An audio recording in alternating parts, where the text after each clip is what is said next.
Hi, this is Joseph Williams, son of John Williams, and you are watching the Nerf Herder Council. What is up, everybody? Welcome to another episode of the Nerf Herder Council. I am your host, JT. We are live on Facebook and YouTube. We are live at those locations every other Wednesday at 8:15 p.m. Eastern Standard Time. If you are watching on YouTube, don't forget to click that like button and click that subscribe button and hit that notification bell so that you are notified every time we go live. We are brought to you by Audible. Go to audibletrial.com/NHC for your 30-day trial and a free audiobook download. And of course, you can always get your own customizable Nerf Herder Council swag at shop.nerfherdercouncil.com. Without further ado, let me bring on my esteemed co-host, AJ. How's it going, man? Good to see you. Good, man. How you doing tonight? I am doing great. Internet watch is still in effect, so if my video goes wonky, my audio will be fine, so just deal with it. So, it is what it is. But, yeah, doing good, man. Ready to talk some Ahsoka. It is definitely kind of a hot-button issue for you and I would say. This is going to be a weird one. This topic kind of decided itself, didn't it? We try not to talk. That's the problem about having a show, right? Is we try to save our best bits for on the air so we don't, repeat the same conversation. But this one, we're like, okay, we got to talk about it. Can we talk about it? Can we talk about it? No. Okay, that's our next show. Got it. I'm not usually a fan of let's react to something that's 2 minutes long, but you and I are very, very vocal about the fact that we are not Rebels fans. So this show is going to be very interesting for you and I. I mean, already there's something in the trailer that just absolutely got my blood boiling, and I'm going to try not to rant. I mean, it has to be discussed, but I think it's obvious what that's going to be. I was hoping that it wasn't going to come to pass, and sadly, my wish was not their command. It's almost like they didn't consult you at all before making this. I know. What a bunch of dicks, man. Right? What the hell is that about? They've got your number. They've got our email address. They've rejected us from Celebrations, so I know Lucasfilm knows who we are. I know. What? They are so fucking rude, man. Just the lack of manners on so many levels. You know what? Screw those writers. I side with the studios. Screw you, writers. Oh, man. There. Yeah. Screw you, writers. You're not going to put a pin in that one, okay? Right. This is our hot take. Right. So we've been canceled on Twitter. Thanks, man. Exactly. Time to go to Threads. Oh, man.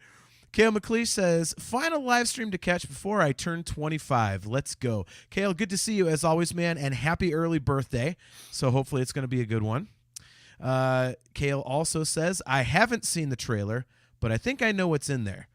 Well, we are going to pull this up on the screen as we talk about it. We're not going to play the audio. We don't want to get dinged for a copyright strike, how that can happen. We might get taken down anyway. Who knows? Right. I mean, remember we tried to play clips during the Incredible Hulk episode, and that didn't work out so hot. So yeah, right. We're playing YouTube videos on YouTube. What's the problem? Look at this, our buddy Jeff Caffrey, man. Hey, what's up, Jeff? He says, "What's up, fellers? Good to see you, man." I think he's doing some reconnaissance. Like, okay, what are we potentially getting ourselves into on the VCN? Right. Well, yank behind the curtain there. So, but all right. So let's just jump into this.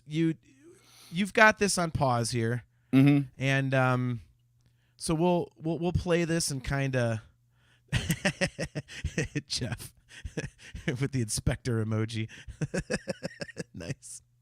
All right, so yeah, so we've got the Ahsoka trailer up. We're not going to play the audio. So, but I mean, what do you need audio for? Yeah, it's a wild experiment, but. Yeah. Okay, so like Kale McLeish was saying, he's not seen the trailer yet. For anybody who doesn't know what the show itself is, because it's pretty much the thing that they're hyping this year for Star Wars. Yeah. It's a standard 10-episode season, just like Mandalorian. They're going to be doing a 2-episode premiere on August 23rd, and that means it'll wrap up on October 4th. So we've got just, what is that, like a month and a half of stuff to watch, basically. So this is going to wrap up right on my 9th wedding anniversary. Yeah. So if the show sucks, I get a turd for a present from Lucasfilm. Well, you're gonna have a pissed off wife anyway because you'll be watching Ahsoka instead of paying attention to her. So, well, you know what though? No, in her defense, she watches all the new Star Wars stuff. She loves the shows, so that's not too bad. And does she know anything about Ahsoka? No, The character, I mean. No, she does not. This could be fun then. We're gonna get a chance to get somebody's opinion who has no prior experience with the character.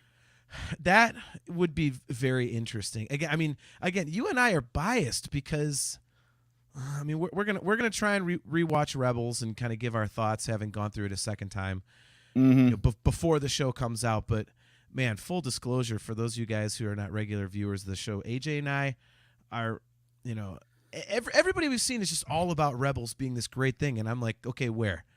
Like every other episode was filler crap.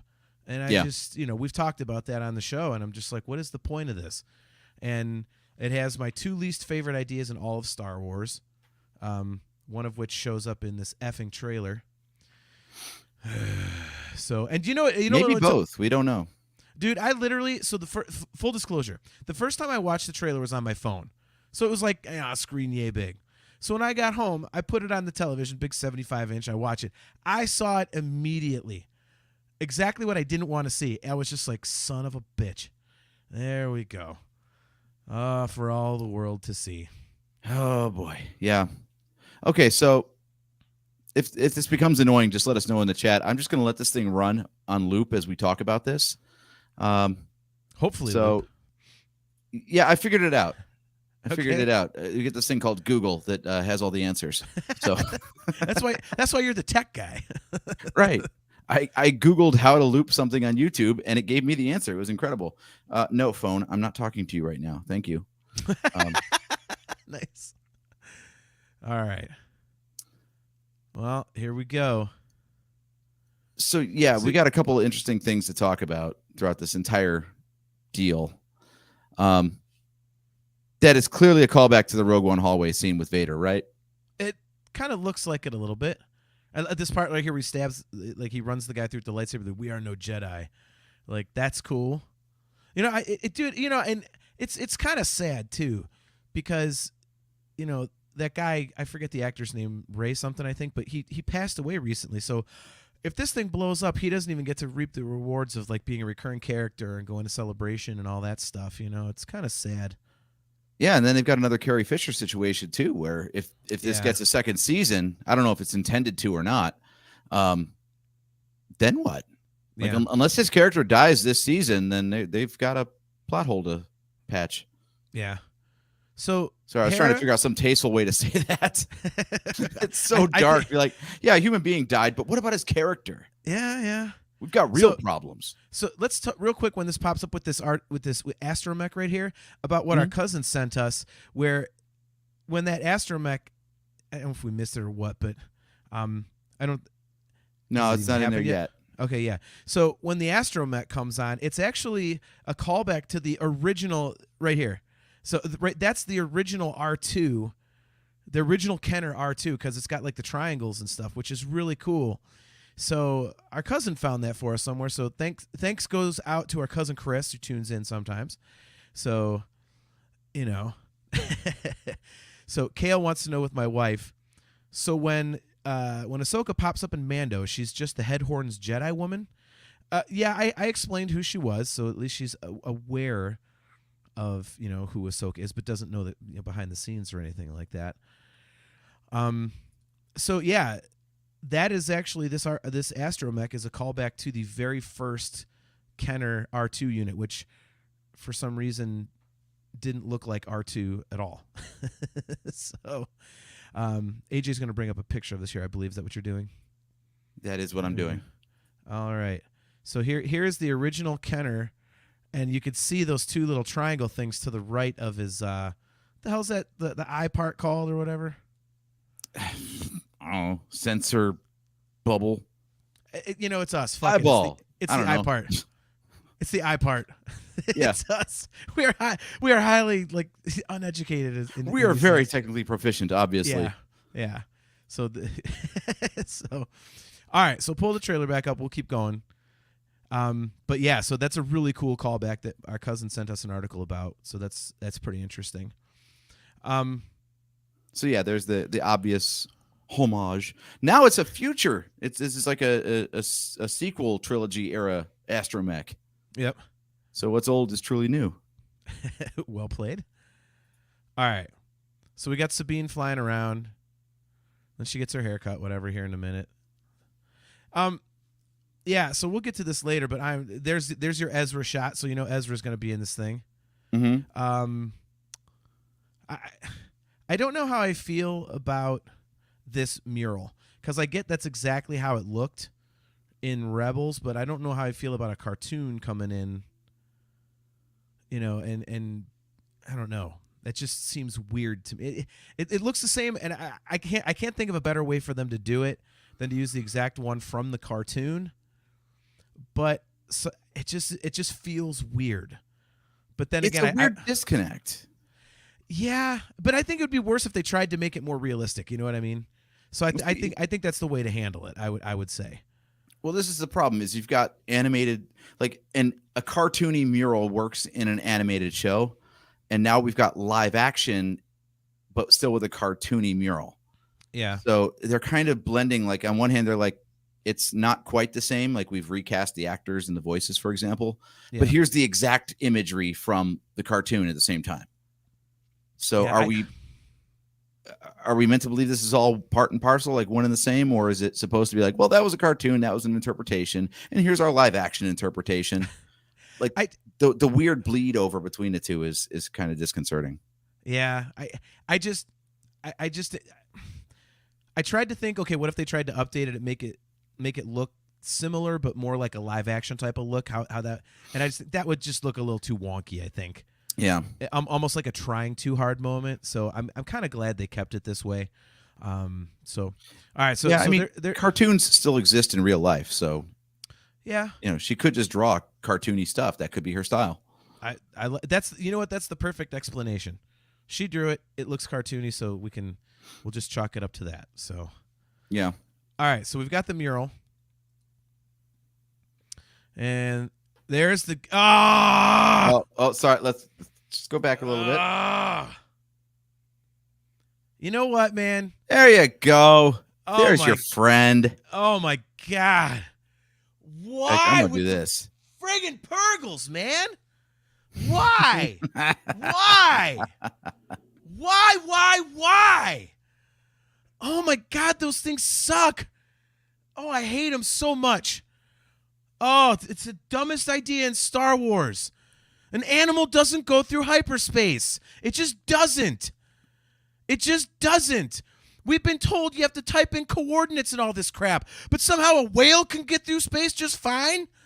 I mean, what is there, like big clouds of whale, like entrails and chunks and crap like a deer on the highway because they got smeared by a Star Destroyer? Oh my God.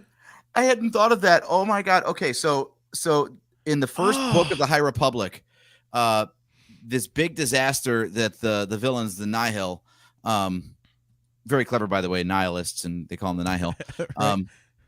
The big disaster that happens is they manage to basically intercept a ship in hyperspace and blow it up. And as a result, all the chunks of this ship start like falling out of hyperspace and raining down on planets and stuff. Yeah.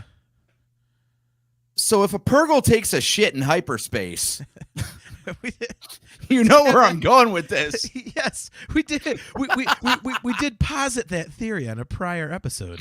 But yeah, not to hyperspace whale shit. Yeah, it's look. That's just horrible. Oh my God. You know what, Aiken? Piss off. I'm not putting that up on the screen, you jerk. No, there will be no references to Han Solo's death on this show because he's alive. Yeah. Cale McLeish says that's either not an animal or quote unquote they hyperspace now. Yeah. They fly now. They fly now. Yeah. They hyperspace now. They hyperspace now. Hyperspace now. Ugh. Yeah, Aiken, you got to know a comment like that is never going to get put on the screen by John. Now, me, on the other hand, what is this? What is this? A lightsaber? SABRE. What is it? A mid '80s Buick vehicle? Yes. This is a Buick sedan that's had the back seat taken out. Yeah. So Han got hit by a car. Apparently, he got hit by a car. Who knew? Oh my gosh.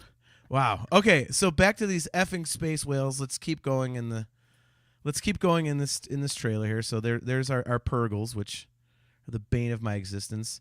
There's the back end of a Purgle. Okay. Thrawn, we obviously got pause the on this. We should pause on this. Hold on a second. Okay. So we get our first look at Thrawn. Yes. Okay. Yay or nay? Jeff Caffrey. Saber, the parent company of Dunder Mifflin. Nice. Chris Aiken, same era, bad writing and bad vehicle. Ooh. Comments are on fire tonight. Mm-hmm. So yeah. I don't have a problem with Thrawn like this. I think I've always pictured him with a more defined face, almost like Tarkin, almost like Tarkin-esque. And I don't know how, we have no frame of reference in this, but this actor looks a little more slight, and I always pictured him like taller and more muscular, more broad shoulder, kind of a little bit more imposing, I think. That being said, I think this is fine. I think it's awesome. I mean, I think we knew we were going to get Thrawn in this. We knew we were going to get Purgles. We knew Ezra's going to come in somewhere. We haven't gotten our obligatory Zeb cameo, but we already got him in Mando, so he's probably going to show up in here. So, Thrawn, cool. Well, what do you think? So I'm with you. I don't think that the face quite works, but they did have a limitation, and this is that weird blurring of lines again. This is the voice actor from Rebels. This is Lars Mikkelsen. Mm-hmm. So we get the same Thrawn voice. Awesome. Which itself is kind of an odd callback. I don't know. Did you ever listen to the audiobooks of the Heir to the Empire series from back in the 90s? Ooh. I know I read Mark Thompson did them, our favorite guy. I don't remember if I actually read the book. No, I would have had to have listened to the audiobooks. Yeah, I did. Okay, so the voice of Thrawn in there, which was basically invented by Mark Thompson for the audiobooks, you notice they basically aped that for the cartoon voice? I thought that was fine. Yeah, no, I liked it just fine. So I think it's interesting that they, we're complaining about the image of a guy that came from a book because the voice actor that they used sounded like the original audiobook narrator. It's just a weird trail back. It's almost like the Kenner R2D2, Yeah. No, I think it's cool. Kale says, they could have done a little better. I feel like the pigments so slightly off. I think he mistyped there, but it's like 90% there, he says. So, okay. So for reference, this is kind of like what he was pictured as when it was still just a book in the 90s. Like this is the way he was kind of depicted on the covers and whatnot. Yeah, they kind of made him look a little more angular in the cartoon as well. Yeah, Rebels, I thought. So that I think that's why I was kind of looking for it to be more of the same. But it's more of like a normal guy, I suppose, is the way to phrase it. Oh, this is nowhere near big enough. But look at the little pee-pee picture. Yeah, sorry. Everybody squints. Check the size before I share things. Yeah. But if you squint really hard, you see what we're talking about. Right. So Jeff Caffrey says, similar to Cad Bane's look in Book of Boba Fett. Yeah, I see that one, Jeff, I was okay with that one because, first of all, I thought it was really cool. And second of all, his face is so slender that there's not really a good way to do that 100% perfectly unless you're going to do a fully CGI character, which obviously what's funny? they're trying to get away from. So, what I realized, though, I had an issue with Cad Bane too. I thought he looked a little wonky, and I'm like, oh, it's that whole cartoon to live action thing. Nah, man, the first time we saw Duros, which is his species, was in the cantina in A New Hope. Yeah. So they just, if you're bitching about the way Cad Bane looked, blame 1977. Jeff says the color was off a bit. Okay. I do think they need a very other color palette, though. This is now 2 alien species that just look humanoid, except for blue skin and red eyes. Yeah.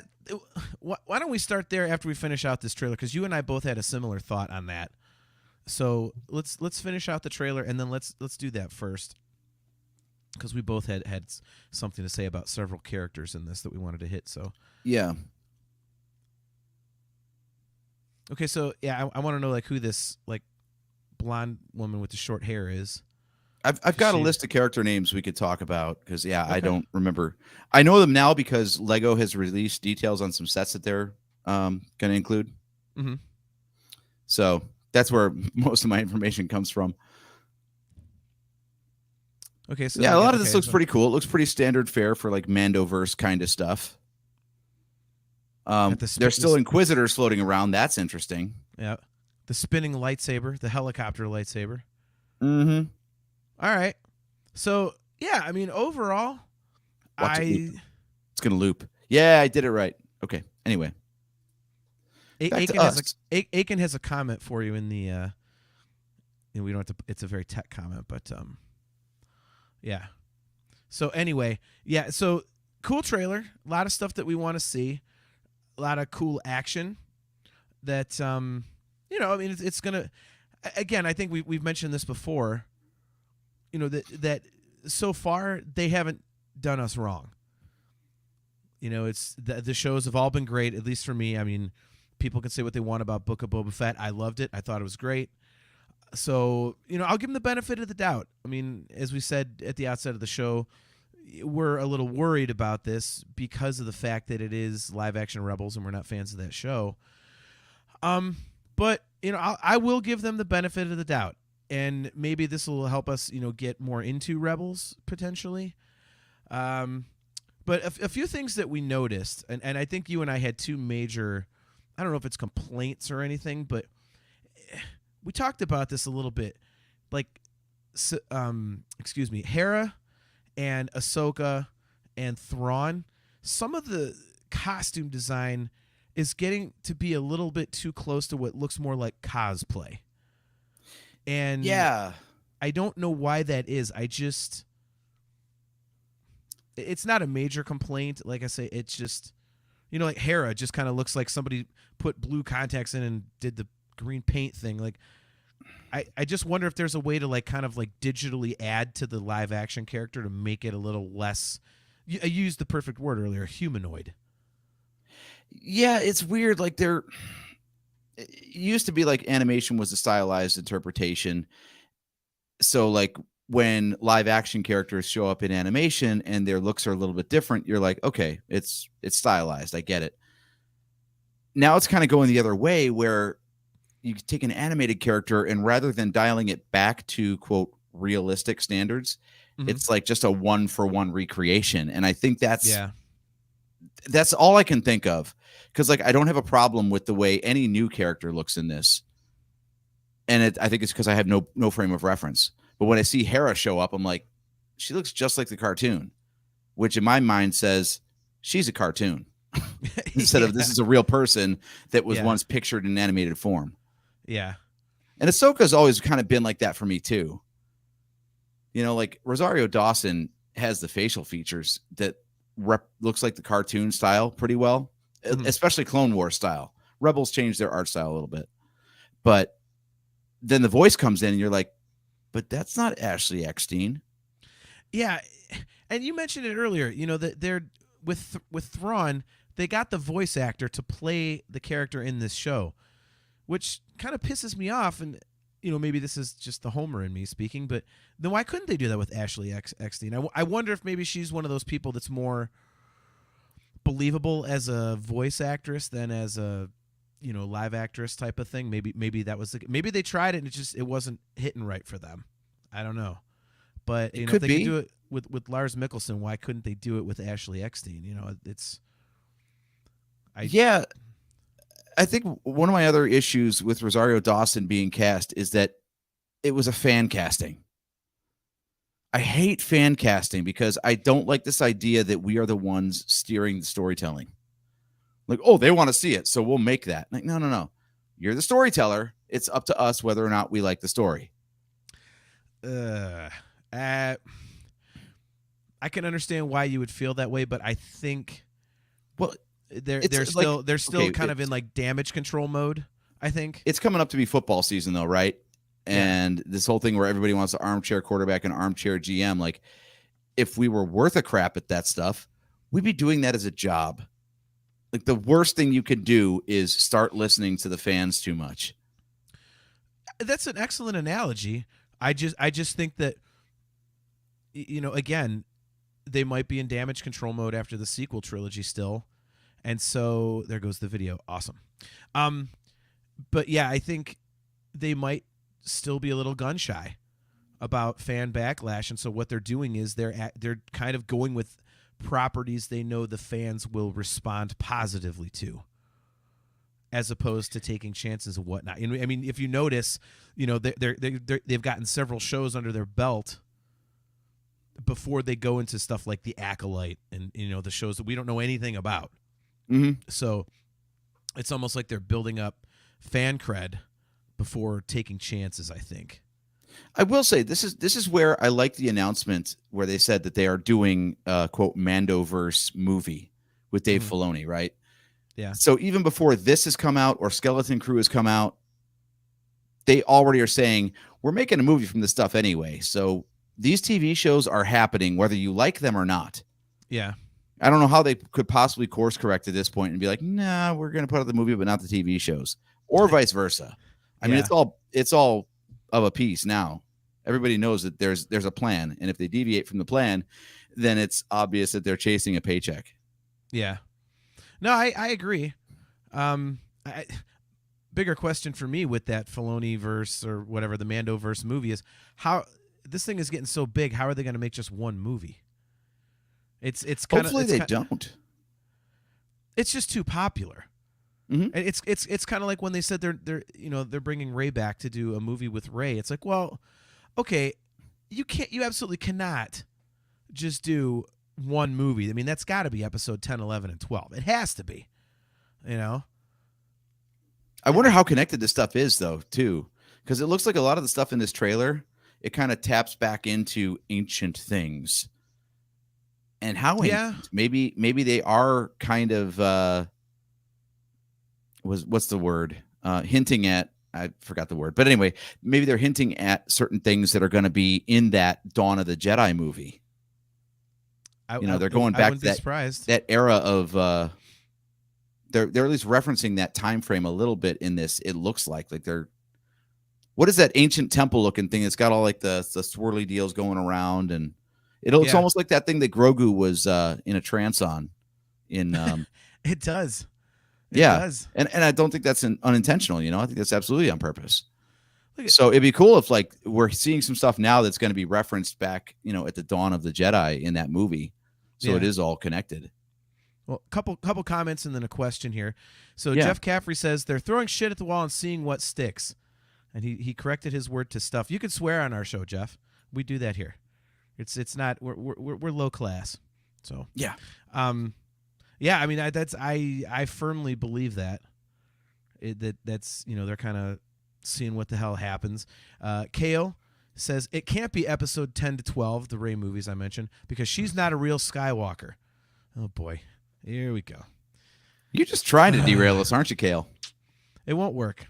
Rey might as well come riding in on a Purgle or something, To paraphrase Anakin, only my internet can do that.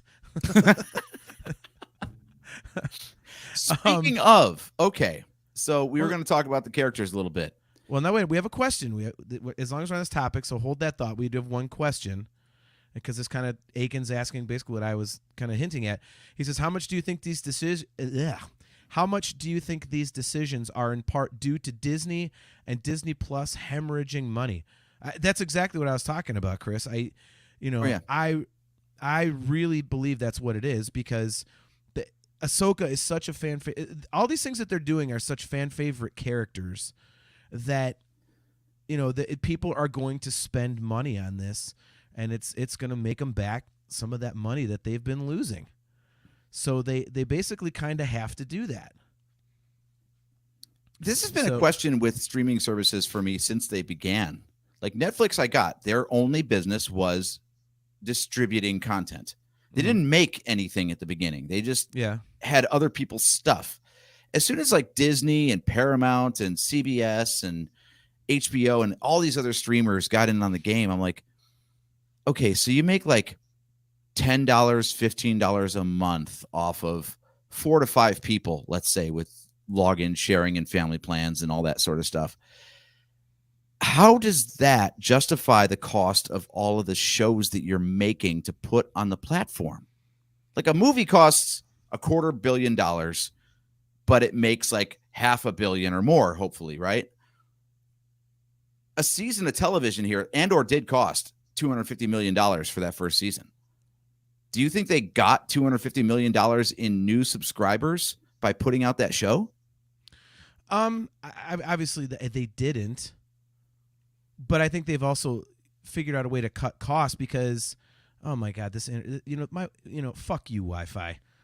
Something. This is just driving me crazy. Anyway, like they would need 25 just to break even on the production cost. Forget the marketing and everything else. They would need 25,000 new subscribers because of Andor to make that thing make sense. Well, but think about it. Andor was, I think, an outlier because they were doing the live action set thing. So it wasn't a case of, all the other shows, they're using the volume. So they're in the same studio, they're using the same setup and everything. That it's one set thing. It's like it goes back to like episode 4 and the early stuff where they would reuse the same set multiple times. They would just redress it. So all these shows are basically doing that, so it's saving them money on that end. But again, Andor was a little different because they did go back to the fully live set thing and all that kind of stuff. So, I think that one is not going to be the norm. I think this, all the other digital stuff is going to be the norm. And they can save money because they've got a system now. They've got it down to a science on how to do these things, and they can do it, more cost effectively. So I mean, that is why we have these shows, is because they don't cost nearly as much as if it was live action, from front to back of the shot. But yeah, sometimes I wish they just hadn't hyped that technology so much, because now I swear I can see it, and I don't know if that's just my brain telling me that, or if it really does look different. But Star Trek is doing the same thing. Paramount's got their own version of it called the AR wall, augmented reality wall. And it's the same problem where you look at it and you're like, I can tell that's a giant TV behind them. So on one hand, you're like, we get shows we never would get otherwise. On the other hand, it looks fake as hell because they told us it's fake as hell. See, I don't see it. I've said this before on the show. I think that's nitpicking. I really do. And as I've said frequently about other things, if that's what you're looking for, then what the hell are you watching this for? Star Wars and whatnot. Like, aren't you here to be entertained and watch people flying around kicking ass? Like, if you're just like, oh, I could see where this is fake and I could see that part's fake, like, just stop. Like, that's just enjoy the thing, You know what I enjoy, AJ? Is potentially banning people from the chat. People like Jeff Caffrey, who says, okay, now I need Rey on a Purgle. Why would you do that to Rey, Jeff? Why would you do that to Rey? What did she ever do to you? Purgles should never be in Star Wars. It's just the reality of it, man. That is just, you know what? What if the Purgles went into the world between worlds and went into some world that we don't know where it is, and then the world between worlds got destroyed, and then those effing things were like, God knows where? That would be kind of cool. Well, let's look on the bright side. Their last act in Rebels was to take Ezra to points unknown. That's true. That is true. Now, speaking of Ezra, because we're seeing him right here, we're seeing him with Sabine, and you and I had kind of another another thought about this in that, how many things are they going to make it to where, can Sabine do? I mean, now it looks like she's like a Padawan of some kind. So, she was an Imperial, this, that, and the other. She's an artist. She's all like 18. Oh my gosh. She's like 18 or 19 years old, and she had already, been trained as a Mandalorian, then went with the Empire, became a weapons engineer. Like, she designed a weapon that targeted Beskar, and then broke free and was a bounty hunter for a while, then joined the rebellion. Then during the series, she then became the leader of Mandalore briefly because she wielded the Darksaber. And this is all before she's 19 years old. Like, basically, Luke Skywalker is a fucking slacker. Well, see, I was doing some thinking on this since we talked about it a few days ago, and I figured it out. Sabine is the Forrest Gump of Star Wars. She is. God damn it. Why did I have to be drinking while you were doing that? That's what she is. Yeah. Kale makes a good point.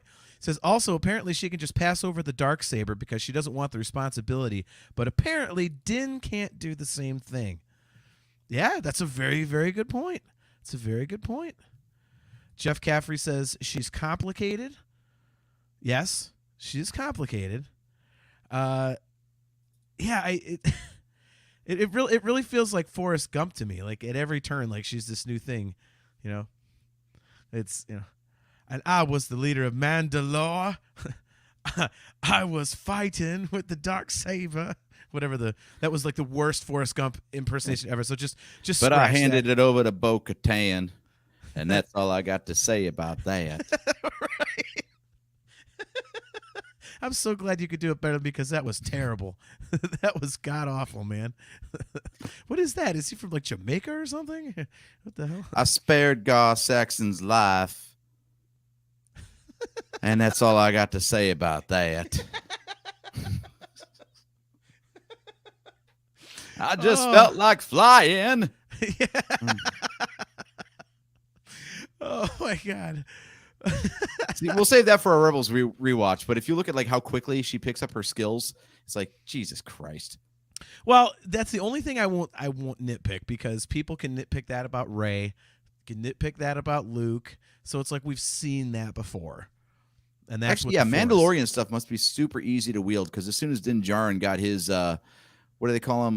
Night birds, hummingbirds, morning birds, singing birds. Songbird, little wrist their missiles, generation. whatever. Yeah, whistling little birds. Whistling birds. Yeah, there you go. And the jetpack. It took him like 2 times total to be like, I'm perfect at this. Like, all right. Look at my dickhead buddy Jimmy. It says, you are the Forrest Gump of podcasters. AJ, you're good, brother. Up yours, Jimmy. Yeah, Jeff Caffrey. Tweety birds. That's perfect. We gotta from now on. We have to call them Tweety birds whenever they're deployed on Mando. They're forever Tweety birds. So, but yeah, so that was our other complaint, was that it seems like, okay, how much are they going to dump on Sabine's plate? Yeah. So is she now like a Padawan, or is she just like learning how to swing a lightsaber around? Because, I mean, I guess the difference is like anyone can swing a lightsaber, but if to be any good at it, you have to be attuned with the Force. Like, that's the difference between a Jedi and a normie, I guess. Well, maybe they'll do it like they did with Finn, where the inference is he's kind of Force sensitive, I suppose. Oh, retcon as soon as JJ comes back in. Got it. There we go. A little bit of JJ hate. I like it.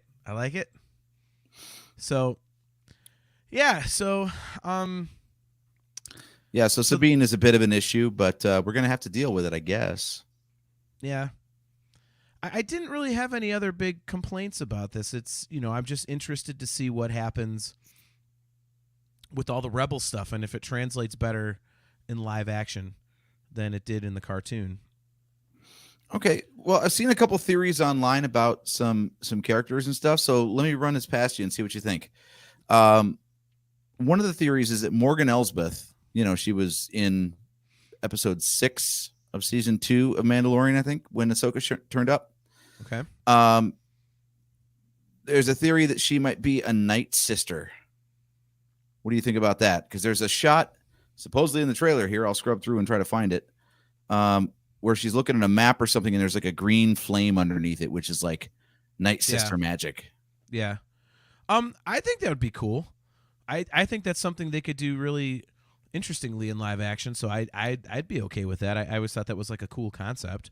And it kind of takes away from this being strictly mostly like a Rebels based thing, and kind of brings back some cool Clone Wars stuff into it. Those Purgles. Ooh. God bless. Anyway, excuse me. Yeah, I think that would be cool, and I know you're a big Clone Wars guy. So, what do you think about that? I think it would be cool because after seeing what they did with Marin, I think is her name, in the Jedi games, right? I think so. Yeah. Like, there's a lot of good storytelling to be done with that group of people overall. So if they want to like bring that into live action and make it more than just video game canon, I'm good with it. I think that'd be awesome. Plus, like you said, like I don't want this just to be like Rebels 2.0.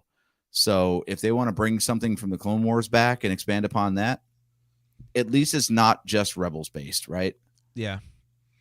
No, yeah. Like, it's funny that Rebels 2.0 is called Ahsoka because there was a real big focus in Rebels on not bringing her in too often or too early. Because as Dave Filoni even went on record as saying, like, this show is about this cast and this crew. And if we brought in nothing but Clone Wars characters, they would overshadow the new characters that we're trying to establish here. Yeah. So for now, it to be like a turnaround case where Ahsoka is a Clone Wars character, but it's basically Rebels continued. I'm like, mixed messages a little bit, but I'm okay with it. Yeah. I mean, but again, that show was not about, Rebels was not about Ahsoka. This is kind of, I think they set it up, to be this way, the way they ended Rebels by bringing her in, the whole Fulcrum thing. And, I think they set it up purposely for that, to kind of bring her back into the shows. I mean, that's, she's an extremely popular character, so they can't just let her die on the vine, so they can't pull a Darth Maul with her and, we got to bring him, I mean, they brought him back, but it was cool in the Clone Wars and then absolutely shit awful in Rebels with that stupid lightsaber battle. So yeah. maybe they'll do that with Ahsoka in this one. You'll get all excited to have her back, and she'll just get like blown away by a Gamorrean guard accidentally or something. She'll get hit by friendly fire like midway through the first episode, and then basically the trailer has the only shots of Ahsoka in the whole show, and all the rest of it is like Sabine. It's actually the Sabine show. They're just like faking us out. It is. And then, like Kale said, because like he says, "Oh, Rey's not a true Skywalker," then Sabine just takes the mantle of being Ahsoka, just changes her name or something.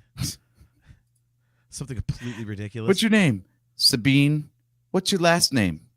Or what who are your people? Or whatever they say. Tano. Sabine Tano. Like, okay. Oh, come on!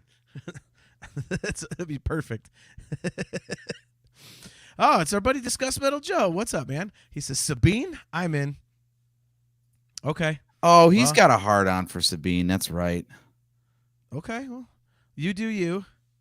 I'm sorry. Is that not PC enough? It's a cartoon. Does it count? All we have for so far is a cartoon, despite the trailer. So if it's non-PC, then he's just turned on by a cartoon. Then it just gets weird. That is true. Okay. You're close, Joe, but there's a W in there.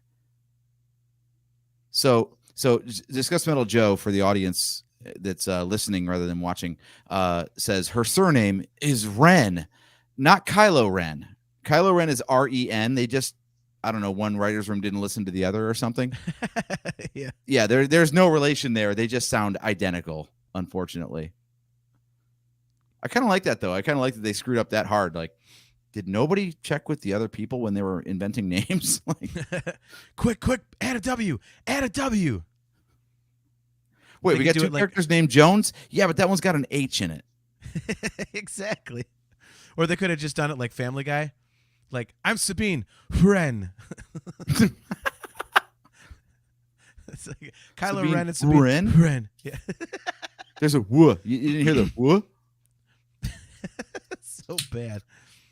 So I have my own conspiracy theory. Speaking of theories that people are inferring from the trailer. Okay. So there's a couple. One thing we know about every Lucasfilm trailer, right, especially for TV shows, is that you're not going to see anything beyond the first like 2 episodes. Yeah. And it's going to be diced up in a way to completely misdirect you, right? Like they never spill the beans, and they always pull stuff out of context to throw you off the scent. So there's a line in here about what is it? What do you think I'm going to turn on subtitles for this. Prevent another one, blah, blah, blah, blah, blah.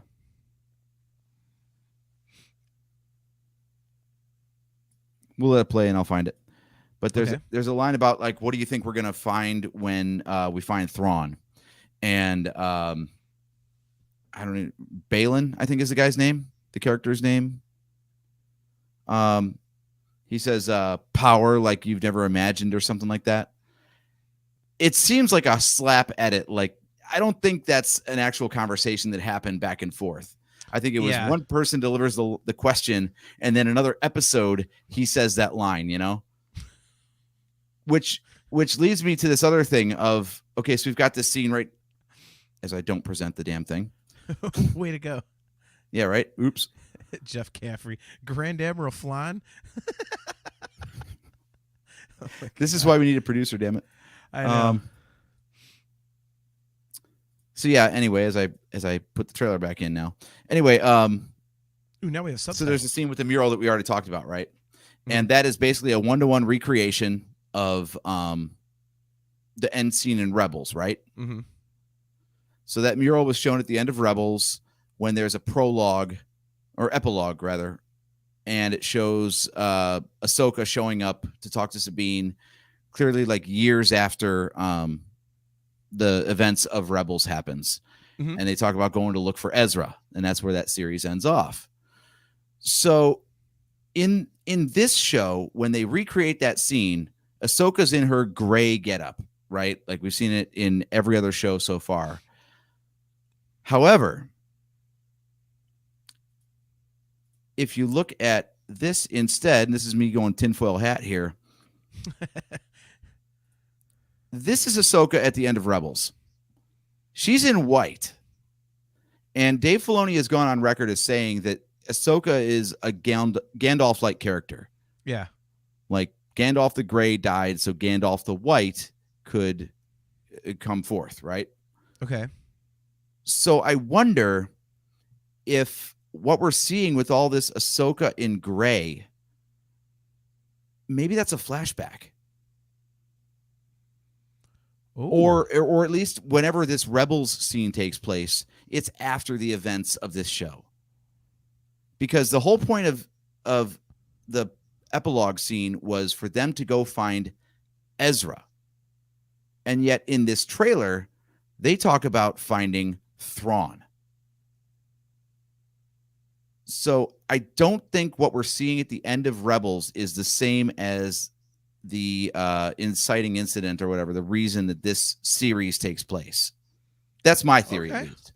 Okay. There might be 2 different time periods that we're dealing with here. Because she's in gray. No, you don't see that because it's still playing on my screen and not anyone else's. Damn it. This is hard. This is really hard. I'm in a pickle.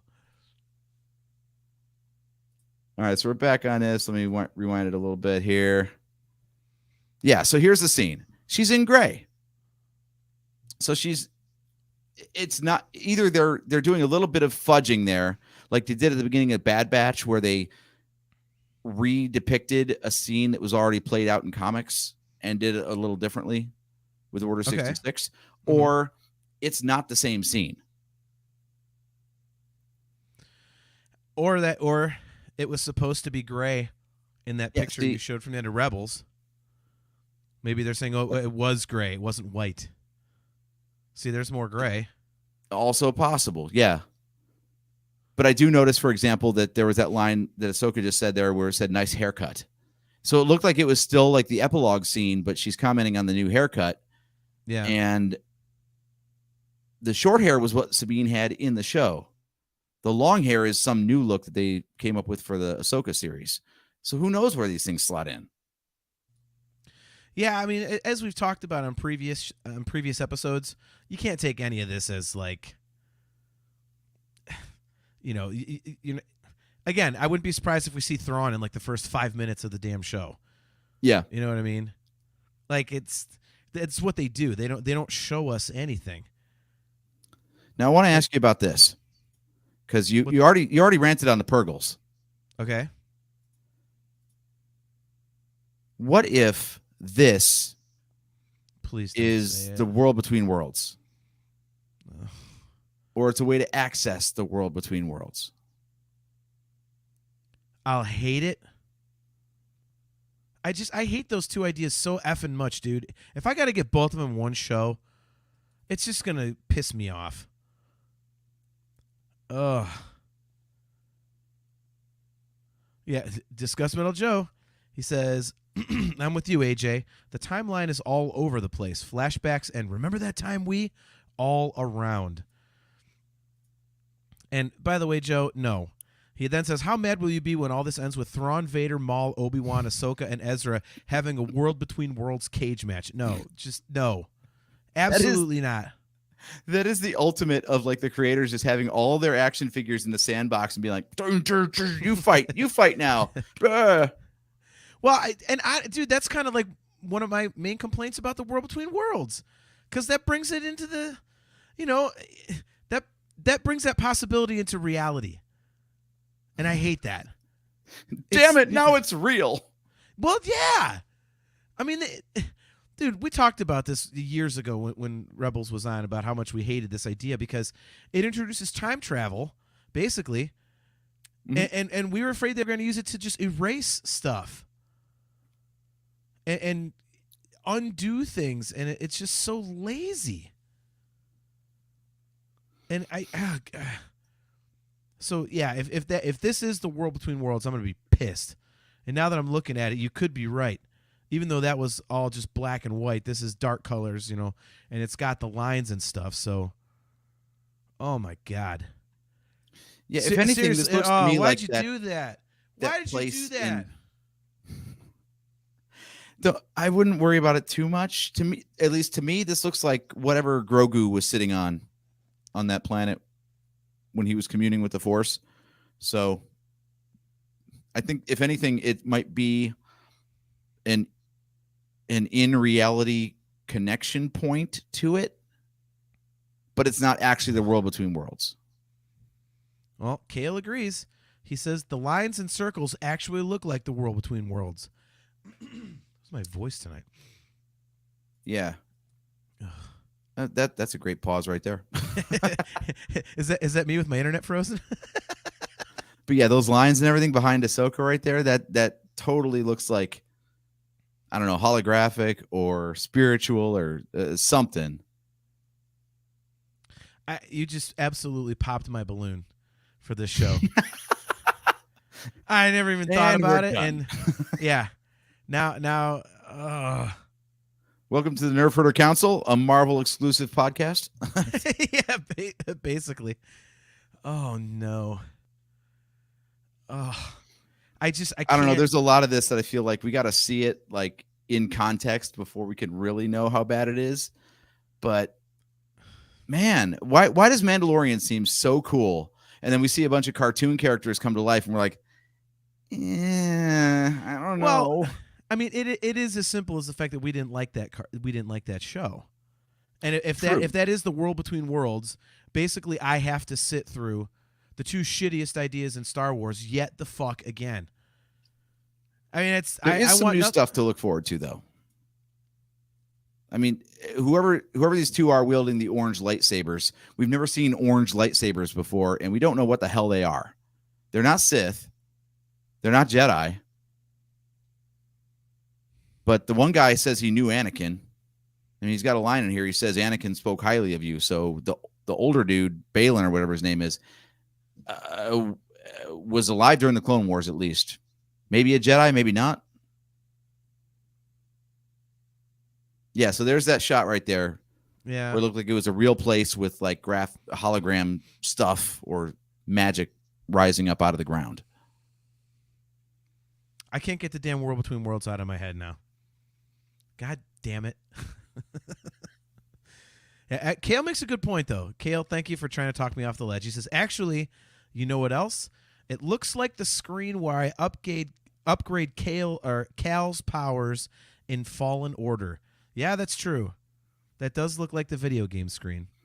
Mm-hmm. I'm wondering how long it is until they bring him into the whole thing, because you know that's happening. You absolutely know that's happening. Well, I also expected to see What's Her Nuts from the Battlefront series too, Iden Versio, and they've yet to do that. They really need to do that, because that book was cool, the game was cool.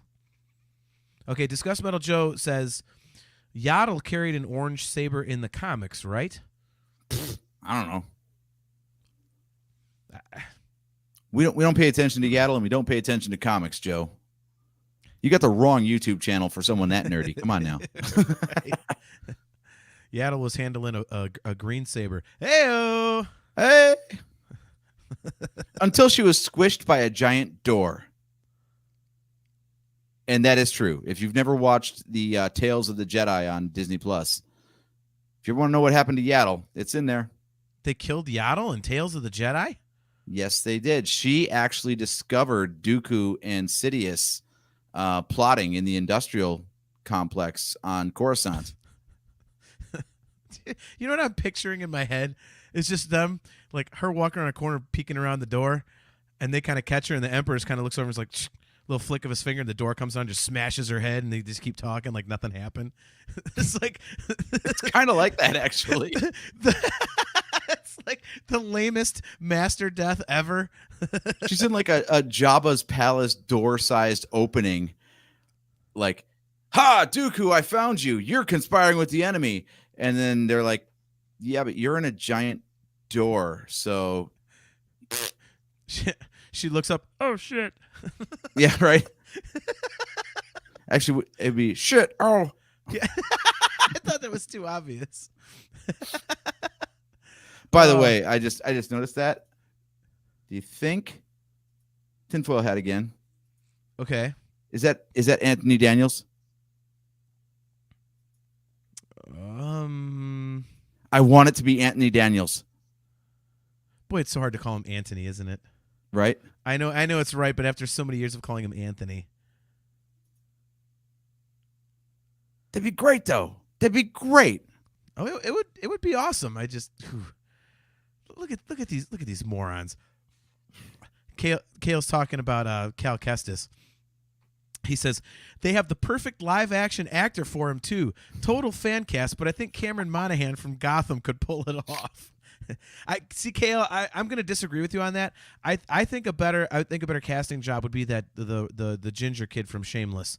I think that's who they should get.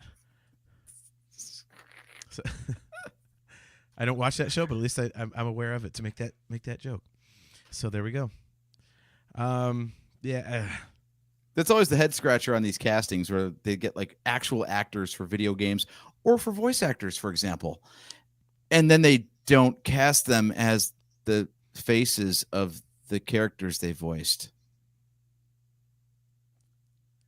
I've never understood that myself.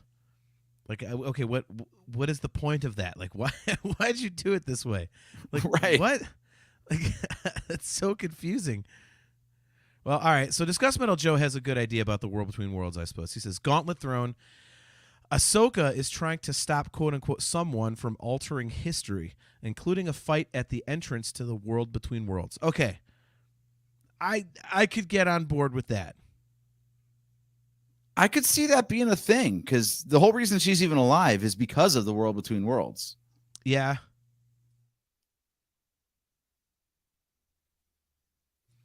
Yeah, that's something I could get on board with. That is something I could get on board with. It's still crazy though. Like we've been Star Wars fans long enough that we're talking about a show. We're talking about 2 minutes of clips from a show that is based on a character that was inserted into the lore that we grew up with, but basically never existed until we were like full ass adults. And she still feels like an old character at this point. Well, I mean, it's been, crap.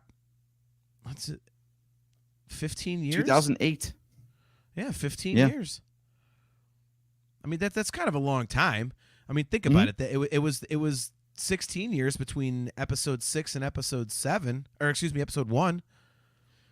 So, and when we got the Phantom Menace, we were thinking, oh my God, the original trilogy, holy crud, like, this is so old. And I remember when I saw this when I was a kid, and now I'm not a kid. So that's kind of like what happens in these movies, in a way. I mean, hell, even a decade felt long between Revenge of the Sith and The Force Awakens. I mean, that right there. That just felt like it took forever. Like I know when they announced they're going to do more movies in 2012, I was thinking, man, I haven't seen a new Star Wars movie in forever. But it was at that point 7 years. Mm-hmm. So this whole concept of like, oh, we're going to do a Star Wars cartoon. Well, we know how those went in the 80s. And then Clone Wars was successful enough that here we are 15 years on from it. And she's got her own live action show and is going to be in a movie. Yeah. Wow. That was such a Hail Mary of an idea to, retcon an apprentice in to timelines that we've already seen. And now here she is, like, with her own flagship show. Like, everyone's like, oh my God, more Ahsoka. Thank you so much. Like, we got like 7 seasons of her, right? Yeah. And then a couple cameos in another animated show beyond that, and a live action appearance as well. Like, she's one of the most prolific characters in Star Wars, and yet fans still can't get enough of her. Well, it's, I just think it's a combination of things. When she first debuted, she was not popular at all. Let's face it, she was a very unpopular character. And through the strength of the writing, she became a fan favorite, and then just kind of became like almost mythical. And she's always doing something, and the story takes interesting turns. So, she's a Padawan, then all of a sudden she's exiled, and now she's Fulcrum, and it's all believable, and it's in like this kind of perfect, believable arc. Like we talked about earlier, where, Sabine could do a million things and learned it really fast. Same thing with Luke Skywalker. Same thing with Rey. And people kind of comment on that. Whereas Ahsoka does all, her character arc is natural. There's no complaining about it. There's no, you can't question what they did with her. You know what I mean? Mm-hmm. So, I do love that. Like when the Jedi were at their worst, which was, the end of the prequel era, when they were so up their own ass, they couldn't see what was going on. She's like, peace, I'm out. Yeah. Like, this ain't no good. I'll still keep doing good things, but I'm not going to do it under the Jedi brand. Under the Jedi brand. Yeah, I'm going generic. I'm on a roll. It's time to go solo. Yeah, and dude, you know what I think the other thing of it is I think it's, she was kind of like a Princess Leia-esque character for a new generation of female Star Wars fans. And I also think that because we didn't have any Princess Leia or Carrie Fisher, when she came out, like all the Princess Leia fans that were still, really into Star Wars kind of got into her as well. So it was definitely one of those things where, people really gravitated towards her, especially the female side of the Star Wars fan base. And because you see it all the time. They started, the Ahsoka Lives thing at Celebration and all that kind of stuff. And Christ's sakes, Ashley Eckstein made a whole clothing line based around her in a way. It was like all this Ahsoka related stuff that sold like gangbusters. So I just think it was that, that female character. It's why, people may complain about Rey, but now with the sequel trilogy, how many little girls and young women do you see running around Celebration cosplaying as Rey? I think it's the same thing. So no, it's cool to see. It's cool to see that there's a whole character that was invented for an entirely different generation, and kind of like a tweener generation at that. Yeah. Because it was between the prequels and the sequels. So the Clone Wars is a generation of kids version of Star Wars. Mm-hmm. And they've got this character that they've literally grown up with. So to see her like come into her own like this is great. And also I love the confidence that George Lucas had in Dave Filoni, and Dave Filoni had in his own vision, because honestly, like we were talking about the whole fan casting and all that sort of stuff, and how studios are kind of being led by fan demand at this point because they're just scraping for the dollars. I don't know if Clone Wars would have ever happened the way it did. I mean, it wouldn't happen under Disney's watch. That was one of the things that was very apparent about Rebels from the outset, was it was on a budget. Mm-hmm. Yeah. Like Clone Wars was like George Lucas just going like, what's money? I damn near print the shit myself. Who cares? Right. And ratings are bad. I don't care. We're going to keep telling these stories anyway. That's exactly what I got out of it too. Was the whole reason the show exists is because somebody had enough money to not give a crap about how commercially successful the idea was. Yeah. Otherwise, they would never have written Ahsoka. And Dave Filoni said he wrote a character arc for her. Like, she was supposed to be obnoxious and annoying and green as hell when she came onto the screen, so you could watch her grow into her own over time. Mm-hmm. No studio is going to give any show that kind of a leash these days. They're going to be like, you get a season, and if the ratings aren't doing good, you don't get a second season. So I hope you don't have 4 seasons planned, because you got 1. Right. Yeah. No, it is a fascinating character, and like I obviously haven't gotten through all of Clone Wars, so I'm not as up on Ahsoka as most people are, and even you. I mean, you're spoiler, she lives. Is that what they mean? Is that what they mean when they do that whole big get together at Celebration? Who knew?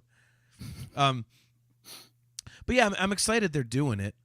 You know, I mean, I've said many times that even if Star Wars tells a story that I don't like, I enjoy the fact that it can open up opportunities for them to tell a story that I might like.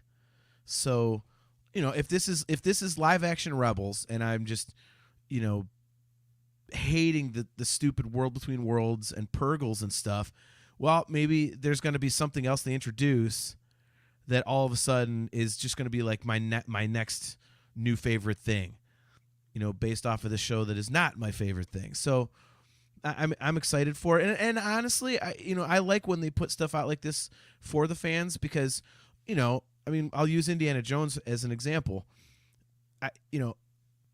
Crystal Skull gets crapped on. The new movie has mostly good reviews, but somewhat mixed, I think.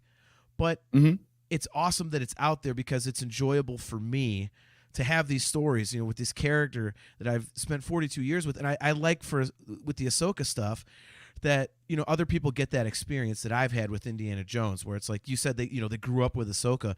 And I like that they're doing that. I think that's cool. I think it's inspirational, because I can relate to that. I know how they feel when they're like, oh, I've, you know, let's say somebody was 10 years old or something, you know, in 2008. Well, you know, now they're 25, and they're like, man, I've been doing this since I was a little kid, since I was in school. And, you know, to use your term, they get the member berries out of it. And I think that's awesome. And I think it furthers the Star Wars fan base. You know, it keeps things fresh, and it keeps people engaged. And I love that about it. Even if it becomes something that I'm not into, I like that so many other people are, because I just like when Star Wars is alive. And if this is going to keep Star Wars alive, then I think it's a beautiful thing, regardless of my own personal reaction to it. Dude, that is so well said. I got nothing to add. I think we should probably close up shop on that. Yes, and I'm going to trademark it and sell it to Hallmark. That was, what was it in Old School when he's debating, like, what happened? I blacked out. Dude, seriously, I was like, oh, I got nothing. Yeah. I'm just going to let you go. All right, so we do one more thing here. So what are we looking at? We've got 3 pictures. Okay, so this is the evolution of Ahsoka? Okay. Yeah, we're just talking about, you know, how the character is literally and visually and physically grown. Like, you got Clone Wars, the movie, on the left. You got the end of Clone Wars on the middle slide, and then on the right is Ahsoka and Rebels. So we have literally watched her grow up, and there's a whole generation of kids, like you said, they grew up with her. See, I just love that. Again, I'll go back to Indiana Jones like that. That's why I love the new movie so much, because it's just such a cool thing to experience for such a long time, and to get one last adventure, and to, it's just, I love it. It reminds me of being a kid, and it's so, I don't know what the right word to use is. I hate using the word comfortable, but I think I might have to, because it's awesome to have that place to come back to. It's like, I sat down in a theater to watch Dial of Destiny, and I was like, I just remember seeing Raiders for the first time, and then seeing the dude get his heart ripped out in Temple of Doom, and it was, I knew that I was in my happy place, and so I love it that now people that are big Ahsoka fans get to be in their happy place for 10 episodes. And that's great, man. It's very cool. Yeah. Kale. Last thing, Kale says cathartic. No, I don't know if it's cathartic so much, Kale. I just think it's, I think comfortable was more what I was looking for. I could see why you might guess cathartic. But for me, it's just like I get to sit down with something familiar. It's like sitting down to your favorite meal. You've had it a million times. You know what it's going to taste like, but you're going to love it. And it's always, it's like it's always there for you. It's always a constant, and but every time there's a little bit different seasoning, so one might be better than the other, depending on how it's prepared. So, something like that, I think. So, all right. Well, on that note, why don't we close up shop for this week? And you satisfying, Jeff? That could be a good one too. Yeah, you to think we were worried about getting a full show out of a 2-minute trailer. Apparently, we're a couple of windbags. Who knew? But thank you guys once again for tuning in to another episode of the Nerf Herder Council. We got to thank everybody in the chat. Jeff Caffrey, good to see you, man. Nice to see you tuning in. Appreciate you very much. Obviously, our very good friend Kale. Always great to see you on both shows, man. Appreciate you. Chris Aiken tuning in. Discuss Metal Joe. Man, where was Mimar tonight? My buddy Jimmy is a dick. I'd like to reiterate that. But yeah, thanks to all you guys in the chat. Thanks to everybody watching on YouTube on the replay. We appreciate you guys tuning in. We are going to be right back here in 2 weeks. The date will be Wednesday, August. Let me think. What will it be? 2nd, I believe. Yeah, 2nd. Yeah, Wednesday, August 2nd. So we'll be right back here Wednesday, August 2nd at 8:15 p.m. Eastern Standard Time on Facebook and YouTube. And if you are tuned in on YouTube and you have not done so yet, click that like button, click that subscribe button, and smash the notification bell. As always, guys, we are brought to you by Audible. Go to audibletrial.com/NHC for your 30-day trial and a free audiobook download. And don't forget that you can go get customizable Nerf Herder Council swag at shop.nerfherdercouncil.com. AJ has made a number of really kick-ass Nerf Herder Council logos in all different manner of Star Wars logos. You're one groovy baby. But yeah, AJ's done some great work on the logos. They're based on actual Star Wars logos, but it says Nerf Herder Council. It looks really, really cool. So you can have some customizable Star Wars swag for yourself. And only about 4 people on the planet will know what the hell your shirt means. So there you go. Mm-hmm. But yeah, so thanks again, guys. Until next time, I am your host, JT at Dog Pound Jedi. He is AJ. At Drake Adams 579. And guys, we will catch you next time.